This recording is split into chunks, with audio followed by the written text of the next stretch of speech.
in the end. With Dead or Alive 2 being a bigger success than the first game, another sequel was bound to happen. However, the direction the franchise would take would be one that nobody quite expected. You see, Microsoft in the early stages of the Xbox, before it was even officially unveiled to the public, were looking for companies to support the upcoming system. The system was set to blow away the Dreamcast and PS2 tech-wise, and they needed games to show off the power of X. One such company they got into contact with was Tecmo. Itagaki and Team Ninja were not only impressed with how powerful the hardware was, but they were also impressed with how developer-friendly it was. They wouldn't have to worry about preparing specific libraries to implement ideas. They didn't have to worry about that at all on the Xbox. They could just do and spend more time working on the game, rather than doing tedious work that would slow down the development process. This actually harkens back to the Dreamcast and how Team Ninja found it easier to develop there compared to the PS2. So, it's not just from the Sega games on Xbox and similarities to the Dreamcast with features like online play when people say the Xbox is the Dreamcast 2.0. Even on a development level, it fit this bill very well. Tecmo even looked into putting the game in arcades. Either Sega's Naomi 2 board or their Chihiro board, the latter being Xbox arcade hardware. However, they ultimately skipped arcades for DOA 3 due to arcades not being as popular as they were when DOA first started. That, and the move to be Xbox exclusive, was divisive for some fans of the franchise. But once Tokyo Game Show 2001 hit in spring 2001, DOA 3 was revealed. People's minds were blown. The game took advantage of the Xbox. The gameplay still looked to be solid. New characters, the traditional sex appeal the series was known for, you get the idea. It was also officially announced to be exclusive for Xbox. Once the reveal happened, I'm pretty sure many DOA fans ended up getting an Xbox solely for DOA, something that would pay off very well both on this and other fronts. The game was further revealed at E3 2001 and even had a playable demo at TGS Fall 2001, with the official site opening around the same time. Dead or Alive 3 was handled by the same developer and publisher as the last games and released exclusively on the Xbox on November 15, 2001 for North America as a system launch title. The game was also a system launch title in Japan and Europe, where they respectively released on February 22nd, 2002 and March 14th, 2002. Both major graphical refinements and seemingly small adjustments to the gameplay brought DOA 3 to a whole other light that no one thought was imaginable. I explained how I got this in my DOA XBV review, but when I played this first, my mind was blown. 25 years later, this game still feels impressive. DOA 3 has many of the same modes seen in DOA 2. Actually, I think it has all of them. Story mode, time attack, survival, tag battle, team battle, versus, watch mode, and sparring. Yeah, that's all of them. Well, shoot. I know the saying, if it's not broke, don't fix it, applies to the many sequels I've covered over the years of doing this, but I guess I don't really have much to add from this perspective here. Every mode is back from the last game, they all have the same variants, and they play just like they did in DOA 2. So if you've played DOA 2, you'll pick up on this very easily, but there's not a lot of new stuff to sink your teeth into. At least in this department. Story-wise, there's actually quite a bit of new stuff to jump into. The story follows the previous game. After Hayabusa defeats Tengu, the world still finds itself in a bit of a calamity. Doa Tech has lost its ever-loving mind thanks to Victor Donovan, who once again unleashes the inner mad scientist in him with yet another project. Project Omega. See, after the second game, Doa Tech captures the leader of the Hajimon section leader of the Mugen Tenshin clan. Genre. Think Kasumi X from DOA 2, but on steroids. This project is a major success. Genre turns into Omega. What is it with Doa Tech capturing Mugen Tenshin ninjas for their experiments? They always end in disaster. A third DOA tournament is announced as a testing ground of Omega. Ultimately, Hayate, Ayane, Janra's foster daughter and heir, and Hayabusa have to stop Omega and save the world. Yes, all characters from the last game return, including Bayman finally. He enters the tournament after learning Donovan tried to assassinate him, feeling betrayed. But of course, this game has several new characters, much like DOA 2, so let's go over them. Say, remember when I mentioned in the last review where Ein was founded by a German family of karate practitioners? Well, one of the members of that family was a daughter, and her name is Hitomi. She's finally playable here as a pseudo-replacement for Ein. Hayate regained his memories after the events of DOA 2, and he's now his own character with a ninja-like moveset. As such, those who mained Ein in DOA 2 should main Hitomi here. She gets permission from her father to enter the tournament, and she does this to test her skills against other fighters. Our next new character introduced here is Brad Wong, a Chinese drunken fighter not unlike Shun Di from Virtua Fighter. His teacher Chen sends him on a search for the mysterious wine called Janra. What a coincidence there. And that leads him to the DOA tournament. Our last new playable character here is Christy, a British assassin who specializes in Shiquan martial arts. She was hired by Donovan in order to keep an eye on Helena, which leads us into all returning characters and why they're here, aside from Bayman since we already mentioned him. Kasumi is in the tournament as she wants to see her brother Hayate. Hayabusa is back to try and stop Omega alongside Hayate and Ayane. Zack spent all his winnings from the last tournament, but he forgot to go to Las Vegas. He enters to get the money to go to Vegas. Genfu is still trying to get the money for his daughter. Poor guy, he can't catch a break. Tina wants to be an actress, and her father Bass wants to stop her again because he's overprotective of his daughter. The more things change, the more they stay the same. Leon, unable to fulfill his lover's last wish in the last game, whose actual name is Lauren, not Rolande, that was a mistranslation, enters to become the strongest man in the world. Jan Lee is still looking for a strong opponent to fight, and Lei Feng is still determined to beat him. Helena, being held captive by the anti-Douglas faction of Doatech, as she's the only living relative of famed Douglas, is forced to fight to uncover the truth, and Ayane wants to put Janra out of his misery after he became a puppet for Doatech. This time, for her, it's personal. So some people are still here for reasons similar in the past, and others are here for new reasons. Dead or Alive 3 does further refine the gameplay seen in DOA 2.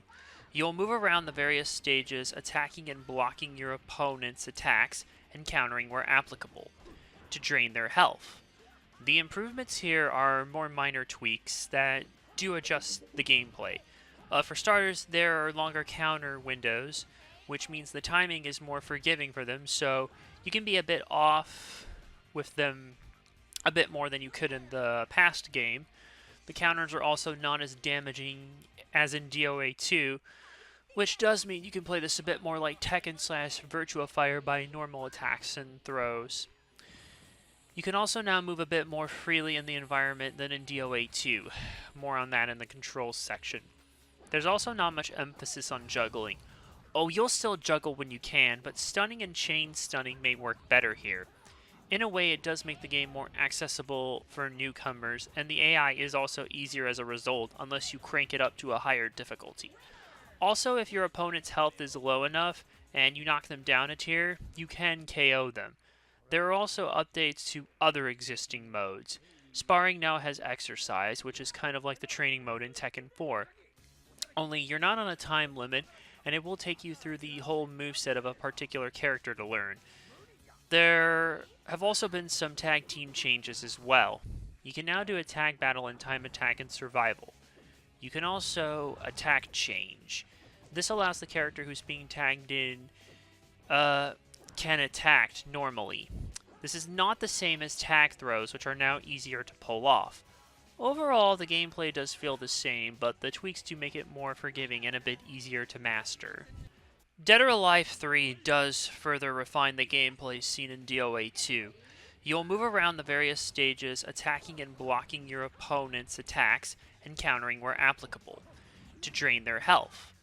The improvements here are more minor tweaks that do adjust the gameplay.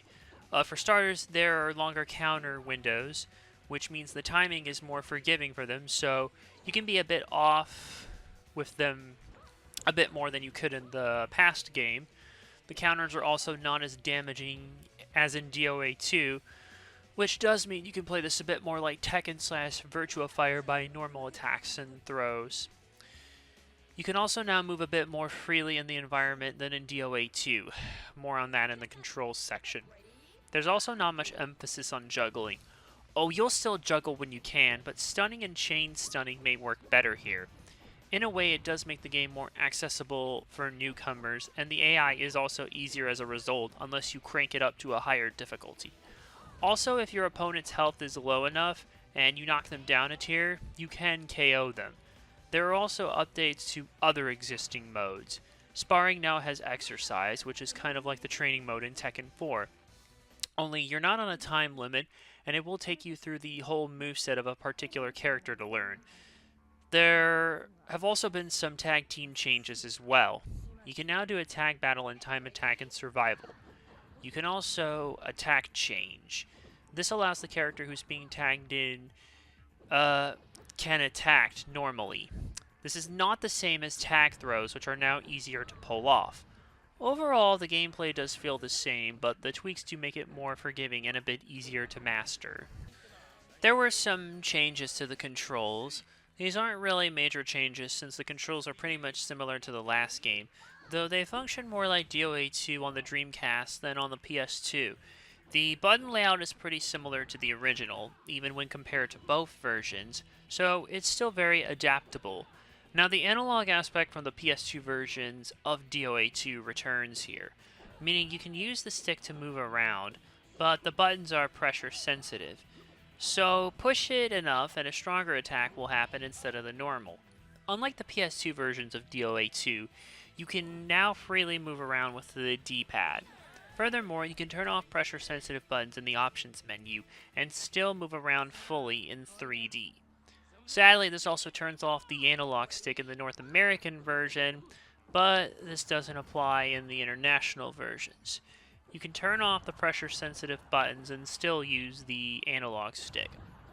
You can also sidestep better here compared to the North American versions, and this isn't the only change between the North American and non-North American versions. More on that towards the end. Otherwise, the controls are pretty good. Beginners and returning vets will pick up on them and master them in no time. If you were looking for a game that wasn't a usual suspect like Halo or Project Gotham Racing to show off the power of the Xbox, then this was the game right here to do so. DOA 3 looks absolutely gorgeous. All of the levels look way more detailed than in DOA 2. They're also bigger thanks to the tiered level system returning, and there's a lot of variety in the levels you fight in. You've got an underwater aquarium, an ice cave, a temple, a forest, and many more.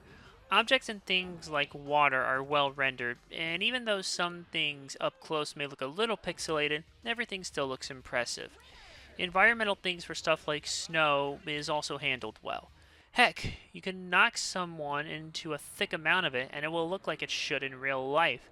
Character models look even smoother than ever. Their faces are well rendered with the many emotions they express during the cutscenes. They also have good looking outfits that are well rendered when it comes to things like cloths and stuff like that. There's also a decent number of outfits you can get, though it's not much fan service as later entries. Everyone's drip game is on point, though. And yeah. And ultimately, the game is just amazing to look at. You can really start to see why Itagaki and company with the Xbox when developing this game. Not just from the ease of development, but they can make it look stunning. I think the footage you're seeing here more than speaks for itself, especially with the smooth 60 frames per second. Notwithstanding any emulation slowdowns, but never mind that. The sound design is also another strong aspect here. While you do have reuse sounds for things like menus, normal hits, hits onto objects, throws, counters, etc., everything sounds much clearer here than before. You might have different sounds depending on where the character is being hit into, a rock versus an exploding barrel, but it's very familiar to those who played the past games.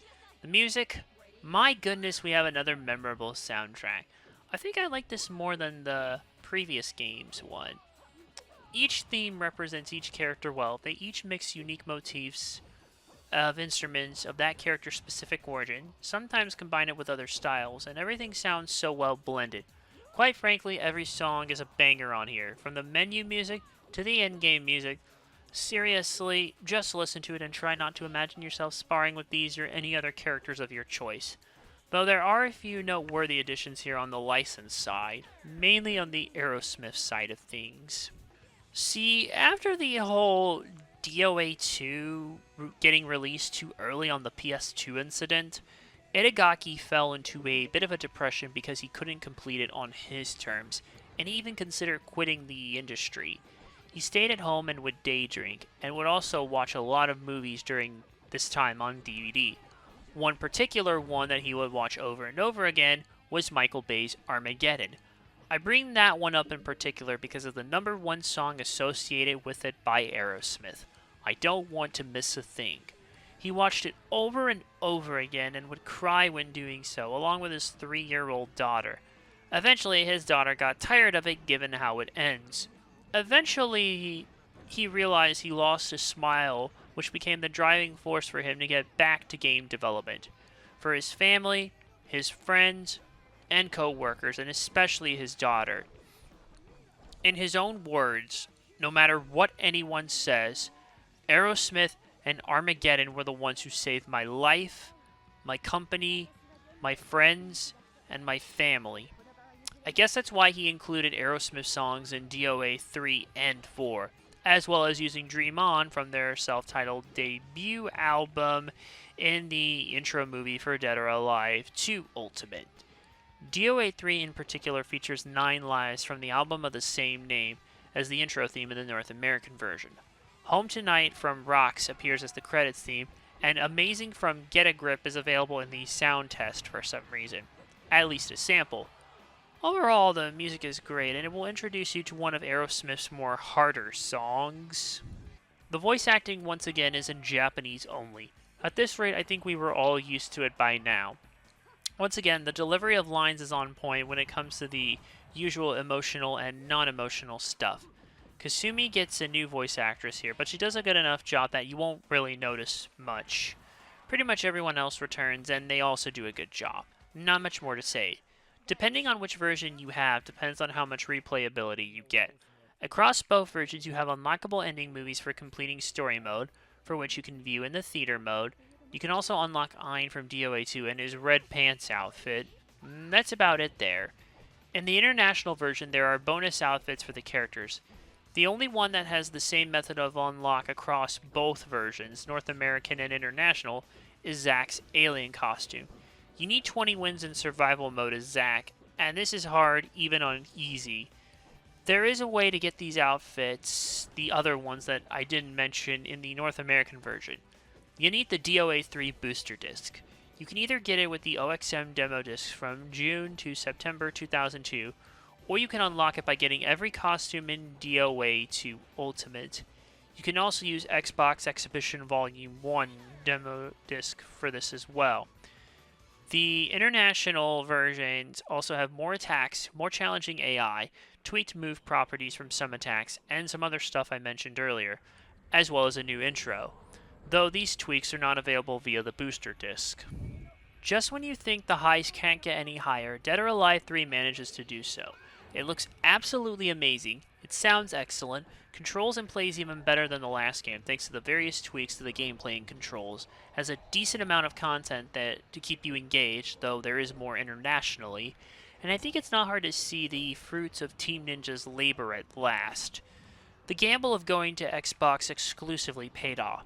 DOA 3 sold enough to reach Platinum Hit status in all 3 regions, and it was critically acclaimed by both fans and critics. When I first played this game, I had never seen anything quite like it. It just blew my middle school aged mind away. And it honestly still does, since it's now 25 years old. Jeez, the Xbox launched that long ago? Damn, we're getting old. In all seriousness, DOA 3 still holds its own very well. Anyone who has an OG Xbox, 360, or Xbox One and on, and doesn't have a copy of this is doing themselves a disservice. Aside from all the usual launch titles, this was the best one.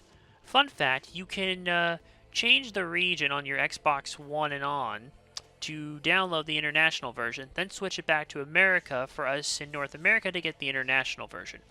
Or you can use a physical disc of either the Japan or Europe versions for this. Either way, this is a must-play. I give Dead or Alive 3 a perfect 5 out of 5 with a badass seal of approval. DOA 3, and for that matter the entire run of DOA games on Xbox, may have shaped the direction I took when it came to getting a 7th gen console. Because if DOA 3 made people get an OG Xbox, imagine what DOA 4 could do for the 360. But that's a story for next time. Thanks for watching. Click subscribe below and check out the playlist on screen for more content. To help support the show beyond the usual means, check out my Patreon and Ko-fi on the link tree in the description. And come by my Twitch where I conquer my backlog one game at a time. See you in the next video!